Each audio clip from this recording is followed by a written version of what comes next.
Thank you for listening to Heart Chat Stories. I'd really love to hear your thoughts, so don't forget to leave a comment and share these stories with someone who might need them. Each story is meant to help you pause, reflect, and think about your own relationships, how you love, how you heal, and how you grow. If you'd like more insight into the stories or want to add one to your next book club, visit graceguidance.com. You can find the full collection there, along with reflection prompts to keep the conversations going. And remember, every story in Heart Chat Stories is a chance to rediscover yourself, one honest chat at a time. Her heart fluttered before she could stop it. She bit her lip, fighting the smile spreading across her face. "You're acting like a schoolgirl," she told herself. But the truth was, she couldn't help it. Tasha texted back quickly, her fingers dancing over the screen. "Tasha, I'm sorry. I'm unavailable, Mr. Ash. You'll have to check with me later to see if I'm free." The reply came almost instantly. "Noah, I'm wide open this evening. Want to get together?" Tasha laughed under her breath, feeling her coworkers' curious glances as she floated around the warehouse, clipboard in hand, but mind somewhere else entirely. "Tasha, another date?" "Noah, it could be whatever you want it to be, as long as I get to kiss you again." Her breath caught just a little at that one. She tapped her bottom lip with a pen, smiling to herself before typing her reply. "Tasha, if you can find me, maybe we can make that happen." A second later, a thinking face emoji appeared on her screen. She shook her head, trying to hide her grin as she returned to her desk. He wouldn't, she thought. Would he? Scene: the decision. Across town, Noah sat at his office desk, staring at his phone with that same message glowing on the screen. "If you can find me." He leaned back, rubbing a hand across his jaw, a slow smile forming. Challenge accepted. He glanced at the time, 3:17 p.m., and at his weekly logbook. 45 hours already, and it was only Wednesday. Every department report was up to date, every task signed off. He didn't need to be at the store. Not tonight. Noah picked up his phone and sent one last message. "Noah, don't move too far from that smile." Then he stood, grabbed his jacket, and told his shift lead, "I'm heading out for the day. Call me only if something's on fire, or about to be." The lead nodded, a knowing grin spreading across his face. "Got it, boss." Within minutes, Noah was behind the wheel, the soft hum of the engine blending with the beat of anticipation in his chest. He pulled up Tasha's business card from his wallet, Tasha Wood, event stylist and warehouse manager, and plugged the address into his GPS. The thought of seeing her again, unplanned and unfiltered, brought an unexpected warmth to his chest. He wasn't sure what he'd say when he got there. He just knew he wanted to keep his promise. He wanted to kiss her again. The last delivery truck had just pulled out when Tasha switched off the bay lights one by one. The evening air drifted through the open dock door, warm, with just a hint of rain on the horizon. She slipped her clipboard into her tote and started toward the front office when she heard the faint echo of footsteps behind her. Her hand paused on the light switch. "Warehouse closed," she called out, half laughing, half alert. "Good," came a deep, familiar voice. "I wasn't here for the warehouse." Tasha turned, her pulse quickening even before her eyes adjusted. Noah stood just inside the loading dock, hands in his pockets, that same confident grin tugging at the corner of his mouth. She blinked, genuinely surprised. "You didn't—" "I did," he said, stepping closer. "Told you I'd find you." Tasha shook her head, smiling despite herself. "You really left work to chase a text?" Noah shrugged. "I told my staff I was handling an important customer satisfaction issue."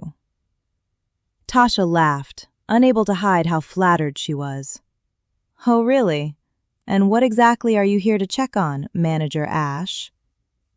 He stopped a few feet from her, his voice dropping low. "Whether or not I could earn that second kiss." Her breath hitched. The soft hum of the exit sign was the only sound between them. "You're bold," she whispered, tilting her head slightly. "Persistent," he corrected. "Didn't you say you liked that?" She smiled, taking a slow step toward him. "I might have said that." The tension between them was thick now, unspoken but magnetic. Tasha folded her arms, trying to stay composed. "You know, Mr. Ash, you really shouldn't make a habit of showing up unannounced." Noah took one more step, closing the distance until he was just inches away. "Then stop giving me reasons to." Her laughter faltered into something softer. He reached up, brushing a stray strand of hair from her face, his touch lingering just long enough to make her heart race. "I told myself I wasn't going to get involved again," she murmured. Noah smiled faintly. "Then maybe don't call this getting involved. Call it seeing where a good moment goes." Their eyes locked, two adults who'd lived enough to know what hesitation cost. He leaned in slowly, giving her every chance to step back. She didn't. The kiss started gentle, a question asked and answered all at once. But as her hand rose to his chest and his fingers slid along her jaw, the air around them seemed to still. The hum of the lights, the faint echo of the empty warehouse, all of it faded into silence. When they finally broke apart, Tasha stayed close. Noah's voice was a quiet rumble above her ear. "That was worth clocking out early for." Tasha laughed softly, still catching her breath. "You're impossible." He smiled. "And you're trouble, Miss Wood." "Then I guess," she said, pulling back just enough to meet his gaze. "We're even." Noah followed behind Tasha's car, headlights slicing through the soft evening haze. He'd already made arrangements for Rain to stay with his mother for the night. His mind wasn't on work or reports or tomorrow's schedule. It was on her. When they turned into Tasha's driveway, he slowed, taking in the view. Her home sat on 3 sprawling acres, a perfect blend of modern design and warm charm. The soft exterior lighting made the house glow against the twilight. Tasha stepped out first, waving for him to park beside her. "Welcome to my little piece of peace," she said, smiling as she unlocked the front door. As soon as they stepped inside, she flicked on the foyer light. The glow illuminated her profile, and before she could say a word, Noah reached for her, pulling her gently into his arms. Tasha gasped softly as he turned her toward him, his mouth finding hers with purpose. The kiss was deep, hungry, but tender, like a man who'd waited too long to feel something real again. Tasha melted into it for a moment before pulling back, breathless. "Manager Ash," she said, her voice a mix of laughter and warning. "You really need to stop that." Noah kissed her again, slower this time. "Or what?" he murmured against her lips. Tasha's pulse quickened. She pushed lightly against his chest and slipped out of his grasp, walking deeper into the house. The soft light from the foyer followed her into a beautifully arranged living room. Leather and fabric sofas, a cozy fireplace, and a patterned rug that pulled it all together. Family photos lined the wall, her children, smiling and full of life. She turned back toward him, trying to steady herself. "Would you like something to drink?" Noah's gaze lingered on her a moment before he answered, voice low. "You." Tasha arched a brow, half amused, half intrigued. "You're full of fire tonight, Manager Ash." He stepped closer, his tone calm but firm. "I'm a grown man, Miss Wood. I know what I want." Tasha met his eyes, her expression softening. For a moment, the air between them stilled, an invisible pull drawing them together again. But instead of reaching for her, Noah stopped just short, hands sliding into his pockets, letting the weight of restraint hang between them. "Then have a seat," she said quietly, her smile returning as she moved toward the kitchen. "Let's see if you still know what you want after some coffee." Noah watched her go, the rhythm of her confidence mesmerizing. Something told him this wasn't going to be just another night. This was the beginning of something that could rewrite both their stories. Tasha's heels clicked softly across the hardwood as she disappeared into the kitchen. Noah followed the sound, taking a seat on the edge of the couch. The house smelled faintly of vanilla and something floral. It felt lived in, peaceful in a way he hadn't felt in years. From the kitchen came the gentle hum of a coffee maker. "Cream and sugar," she called. "Just a little cream," he answered. "You trying to keep me up all night?" Her laugh floated back. "Depends what you mean by that, Manager Ash." When she returned, she handed him a mug and sat across from him in the armchair. The fire from the small gas fireplace flickered between them, casting warm light across her face. For a moment, they just sipped, letting the quiet settle. Noah finally spoke. "You've got a beautiful home, Tasha. It feels grounded, like you."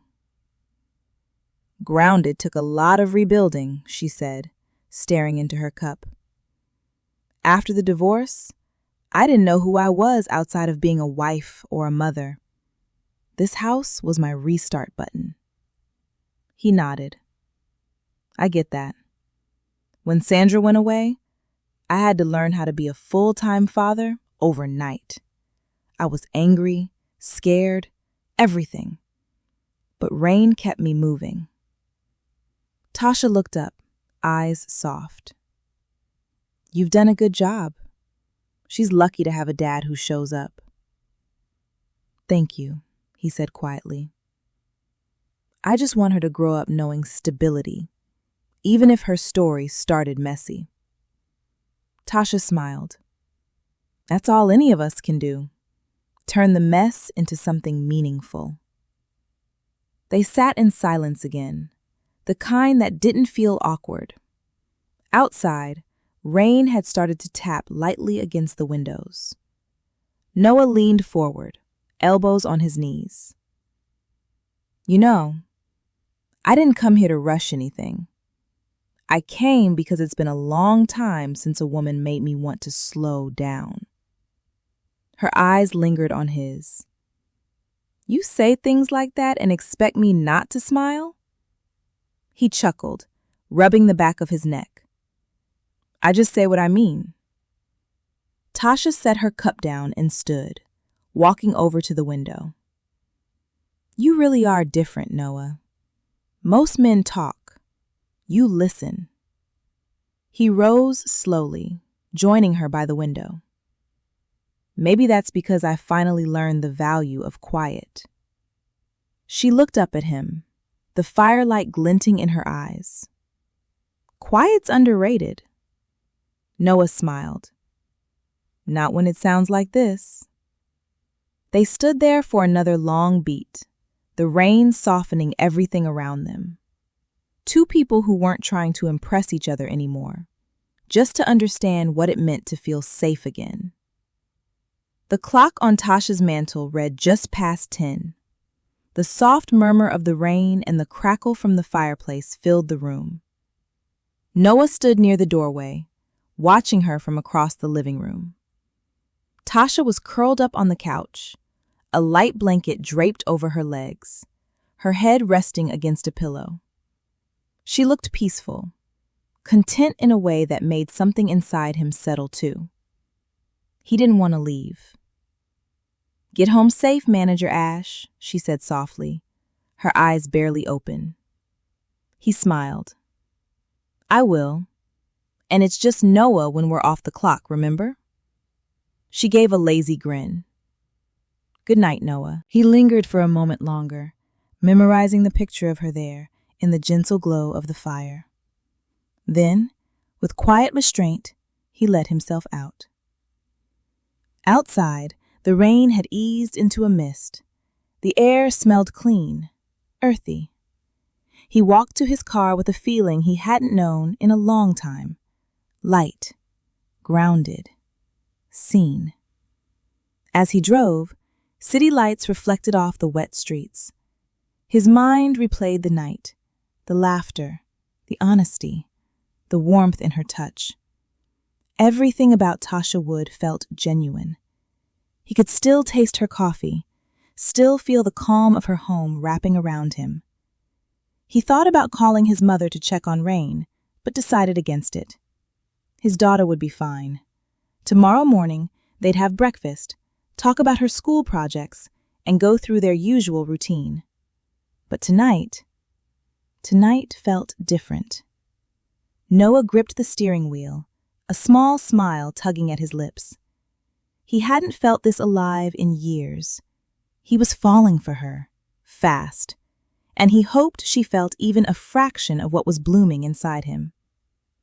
"Good night, Miss Wood," he murmured into the quiet car, the sound of her name grounding him. And as the road stretched ahead, the feeling in his chest told him that something good, something lasting, had finally begun. 3 weeks had slipped by without seeing Noah. They'd texted here and there, quick check-ins, little jokes, but the rhythm of his busy end-of-month schedule had kept them apart. Tasha felt the absence more than she expected. That morning, after her walk through the hills, she came home just before 10, her mind still half on the view, half on him. She headed straight for the shower, letting the warm water rinse away the quiet ache of missing someone you're not quite sure you're allowed to miss yet. She had barely wrapped her robe when a knock echoed through the house. Frowning, she padded toward the front door, her hair still damp. Through the window, she saw a familiar car parked in the drive. His car. Her heart skipped. She cracked the door open, clutching her robe a little tighter. "Noah, I'm not even dressed." He stood on the porch, hands in his pockets, a sheepish grin tugging at his face. "That can be matched," he said softly. "Can I come in? It's been a while, and I've missed you." Tasha blinked, half amused, half caught off guard by how sincere he sounded. "You just show up unannounced now?" she teased, opening the door a little wider but still blocking the entryway. He smiled, eyes warm. "I figured if I called, you might tell me you were busy. I didn't want to give you the chance." Her laugh came out despite herself. "You're bold, Mr. Ash." "Persistent," he corrected, that familiar glint of humor in his eyes. "It's my best quality." Tasha stepped aside at last, motioning toward the living room. "Come in then, before my neighbors start thinking the store manager's trying to sell me something." Noah laughed as he entered, pausing just long enough to look at her, and then said quietly, "I just wanted to see you. That's all." The simple honesty of it made her chest tighten in the nicest way. Noah turned to face Tasha as she closed the door. She was spectacular. He wanted this to go to another level. It had been a while since he smelled the scent of a woman and wanted to bury himself in Tasha. He walked closer to her. She licked her lips, and kissed her gently at first, and then more purposefully.